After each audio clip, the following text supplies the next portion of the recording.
கர்த்தருடைய பரிசுத்த நாம் மையப்படுவதாக. இந்த நாளிலும் வேத வசனங்களை நம்ம தியானிக்க போகிறோம். யோவான் எழுதின சுவிசேஷம் 8வது அதிகாரம் 32வது வசனம், சத்தியத்தையும் அறிவீர்கள், சத்தியம் உங்களை விடுதலையாக்கும் என்று எழுதப்பட்டிருக்கிறது.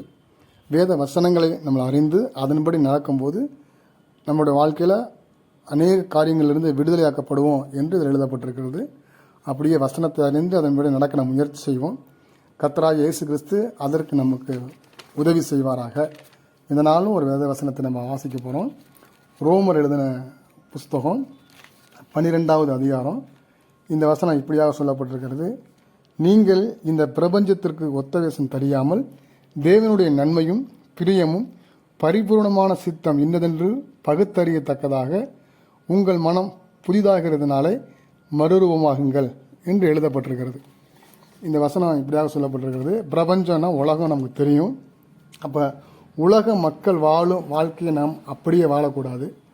அப்படி வாழ்ந்தால் அதுக்கு பேர் தான் ஒத்த வேஷம் என்று இந்த பரிசுத்த வேதாகம் சொல்கிறது. உலக மக்கள் எப்படி வாழ்கிறாங்களோ அதே போலவே கிறிஸ்துவை ஆராதிக்கிற, கிறிஸ்துவை விசுவாசிக்கிற, அவரோடு உடன்படிக்கை ஞானஸ்தானத்தின் மூலம் உடன்படிக்கப்பட்ட நாமும் அப்படியே நடப்போம் என்றால், அந்த உலக மக்கள் போலவே வாழ்ந்து இந்த பூமியில் வாழ்வோம் என்றால் அது ஒத்த வேஷம் என்று இந்த பரிசுத்த வேதாகமத்தில் எழுதப்பட்டிருக்கிறது.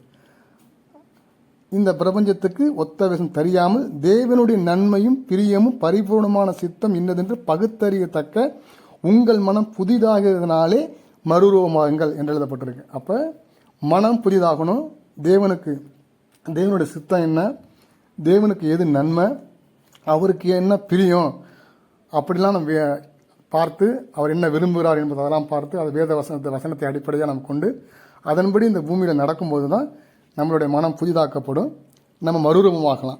மறுரூபம் நம்ம ஆகினாதான் நித்திய ஜீவனை பெற்றுக்கொள்ள முடியும் என்பதை அறிந்து கொள்ள வேண்டும். யோவான் நிருபம் 2வது அதிகாரத்தில் 25வது வசனத்தில் நித்திய ஜீவனை அளிப்பேன் என்பதை அவர் நமக்கு செய்த வாக்குத்தத்தம் என்று எழுதப்பட்டிருக்கிறது. அந்த நித்திய ஜீவனை நாம் பெற்றுக்கொள்ள வேண்டும் என்றால் உலக மக்களைப் போல் நம்ம வாழக்கூடாது. அந்த உலக மக்களைப் போல ஒத்த வேஷம் தரிக்கக்கூடாது என்பதை நாம் அறிந்து கொள்ள வேண்டும். ஏன் நம்ம ஒத்த வேஷம் தரிக்கக்கூடாது என்பதை குறித்து நம்ம சில காரியங்களை நம்ம பார்க்க போகிறோம்.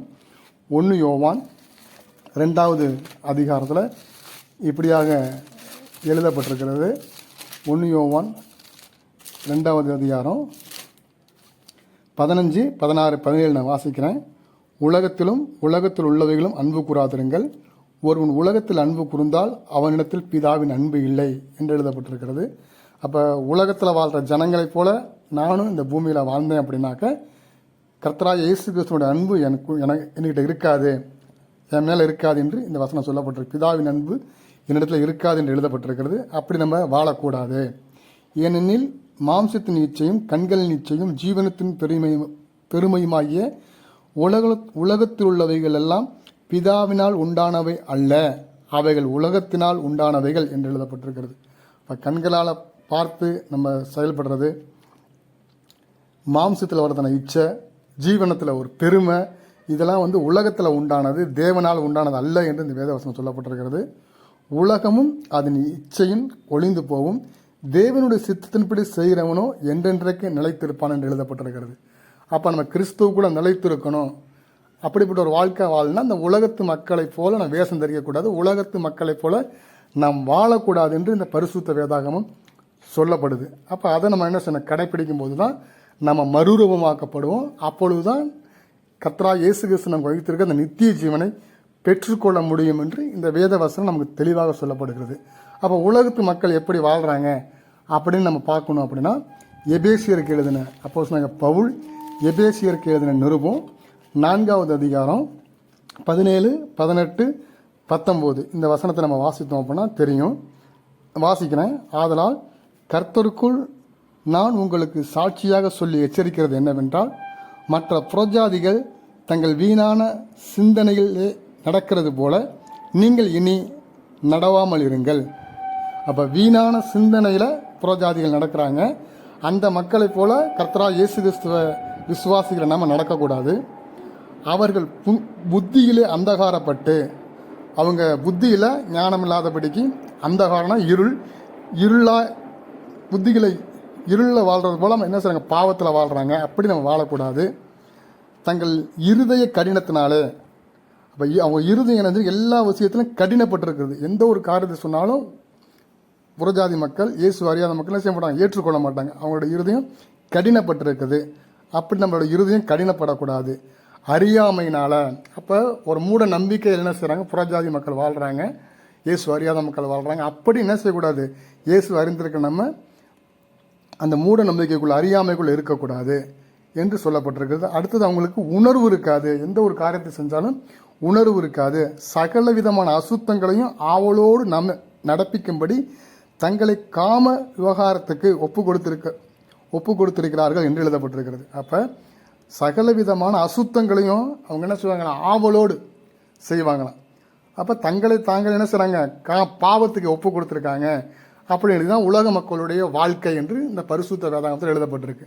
அப்போ கர்த்தராகிய இயேசு கிறிஸ்துவை அறிந்திருக்க நம்ம இப்படிப்பட்ட இருளான வாழ்க்கை, இருதய கடினம், அறியாமை, உணர்வு இல்லாமை, அசுத்தங்களை ஆவலோடு செய்வது, பாவத்துக்கு தன்னை தானே ஒப்பு கொடுக்குது, இப்படிப்பட்ட பாவங்கள் நம்மகிட்ட இல்லாதபடிக்கு நம்ம பாதுகாத்து கொள்ளணும்.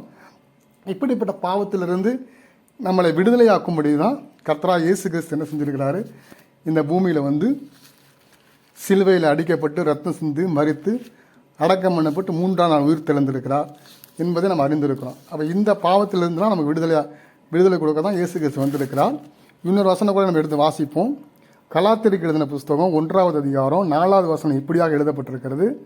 அவர் நம்மை இப்பொழுது இருக்கிற பொல்லாத பிரபஞ்சத்திலிருந்து விடுவிக்கும்படி நம்முடைய பிதாவாகிய தேவனுடைய சித்தத்தின்படி நம்முடைய பாவங்களுக்காக தம்மை தாமே ஒப்பு கொடுத்தார் என்று எழுதப்பட்டிருக்குது. அப்போ இப்படி உலக பிரகாரமாக வாழ்கிற மக்களை விடுவித்து நித்திய ஜீவனை பெற்றுக்கொள்வதற்கு, நித்திய ஜீவனை நாம் அடைந்து கொள்ளும்படியாக கர்த்தராகிய இயேசு கிறிஸ்து என்ன செஞ்சிருக்கிறாரு, பிதாவின் சித்தத்தின்படி அவர் எழுதப்பட்டிருக்கு. அவர் நம்மை இப்பொழுது இந்த உலகத்தில் மக்கள் வாழ்கிறாங்க பாருங்கள், பாவத்தில், அந்த பாவத்திலிருந்து விடுவிக்கும்படி நம்முடைய பிதாவாகிய தேவனுடைய சித்தத்தின்படி நம்முடைய பாவங்களுக்காக, நம்ம செஞ்ச ஒவ்வொரு நான் செஞ்ச பாவம், நீங்கள் செஞ்ச பாவம், இந்த உலகத்தில் உள்ள ஜனங்கள் செய்கிற பாவங்களுக்காக கர்த்தராகிய இயேசு கிறிஸ்து தம்மை தாமே சிலுவையில் ஒப்பு கொடுத்தார் என்று எழுதப்பட்டிருக்கு. தம்மை தாமே ஒப்பு கொடுத்தார் என்று இந்த கலாத்தியர் 1:4 எழுதப்பட்டிருக்கு. இது தேவனுடைய சித்தம். கர்த்தராகிய இயேசு கிறிஸ்து சிலுவையில் ஒப்பு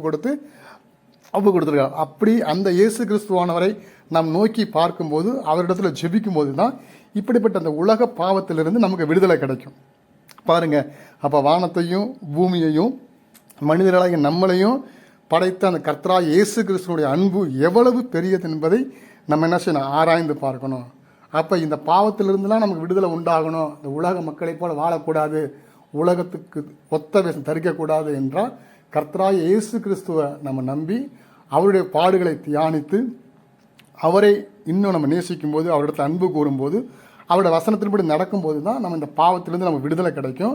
இந்த உலக மக்களைப் போல் நம்மளும் வாழாதபடிக்கு இயேசு கிறிஸ்து நமக்கு சொல்லிக் கொடுத்த வசனத்தின்படி நம்ம வாழ முடியும் என்பதை அறிந்து கொண்டு நம்ம மனம் திரும்பி கர்த்தராகிய இயேசு கிறிஸ்துவோட வசனத்தை பின்பற்றுவோம். கர்த்தராகிய இயேசு கிறிஸ்து நம்மளை ஆசீர்வதிப்பாராக. ஆமென். தொடர்ந்து இந்த வசனத்தினுடைய இன்னும் அநேக சத்தியங்கள் இருக்குது. அதை தொடர்ந்து வரக்கூடிய நாட்களில் நம்ம இதை ஆராய்ந்து பார்ப்போம். ஆமென். கர்த்தர் உங்களை ஆசீர்வதிப்பாராக.